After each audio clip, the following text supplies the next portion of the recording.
السلام عليكم البنات، كي دايرين؟ لاباس عليكم؟ بخير؟ نتمنى ان شاء الله تكونوا بخير وعلى خير وبصحه جيده ان شاء الله. اليوم البنات كيف كتشوفوا معايا جبت لكم 3 ديال السيرومات الخاصين بالشعر واللي غادي يبدلوا الشعر ديالكم من اول استعمال ان شاء الله، وغادي نوريكم الفرق بينهم باش تعرفي شنو اللي غيناسبك. بقاي معايا في هذا الفيديو. اول سيروم البنات هو هذا بروتين برازيليان. هذا السيروم فيه ارغان والجوجوبا والكولاجين كيراتين. هذا الخليط قوي بزاف البنات للشعر المتضرر اذا كان شعرك ناشف بزاف وكيطيح ومع كثره الحراره والصباغه. هذا السيروم البنات راه كيرطب بعمق وكيعاون يرجع اللمعان ديال الشعر ديالك اذا كان شعرك متضرر. الصراحه هذا السيروم غزال بزاف، وراه عنده حتى الشامبان ديالو، الماسك، البلسم ديالو. الصراحه اللي هاد المجموعه كامله زوينه بزاف. اليوم اختاريت لكم نهضر لكم على هذا السيروم لانني جربته ولقيت المفعول ديالو صراحه اللي زوين بزاف، كننصحكم انكم تاخذوه. وزيد على هذا البنات اللي دايرين بروتين الكيراتين راه زوين صالح ليكم، ما عندكم مناش تخافوا، ما غاديش يضيع لكم البروتين ديالكم والكيراتين. هذا راه بزاف البنات الصراحه اللي عطيته الكليانات ديالي وجربوه وعجبهم ورجعوا عاوتاني يداوه، قلت علاش لا ما نشاركوش معاكم.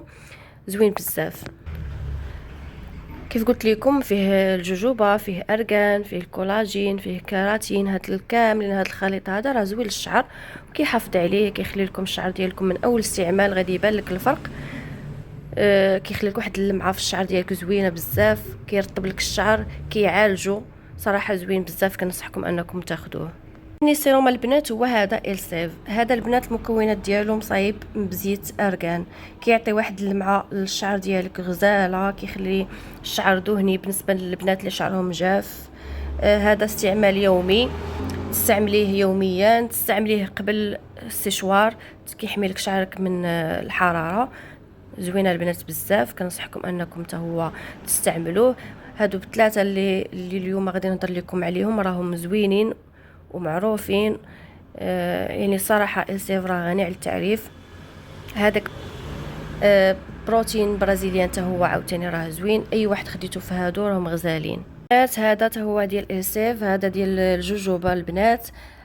هذا النوع هذا كيدير خدمه الصراحه رائعه للشعر الجاف واللي كيتقصف وكيرطب الاطراف وكيخلي لك الشعر ديالك زوين بزاف.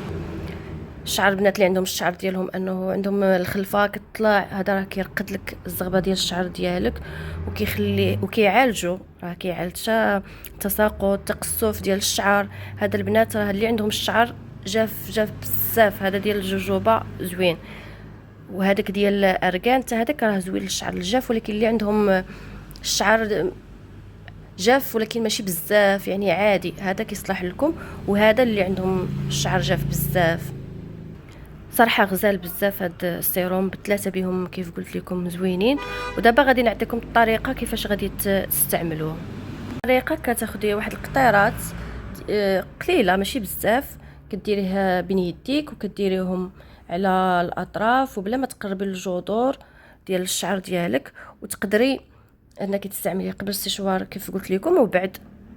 عندهم جوج ديال الاستعمالات، يا تستعمليه قبل يا بعد، ما كاين حتى شي مشكل انك ديريه، وراه استعمال يومي وما عندك مناش تخافي. ما كيتحتاج انك ديريه وتغسليه، ولا ديريه قبل السشوار ولا بعد ولا ملي تكوني خارجه. الصراحه هادو بثلاثه بهم البنات راهم زوينين بزاف وكنصحكم انكم تاخذوهم، وهادو راهم عن تجربه.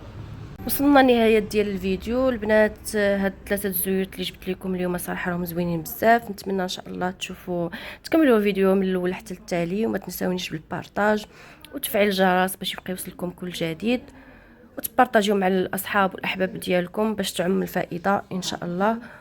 ونتلاقاو في فيديو جديد ان شاء الله. السلام عليكم.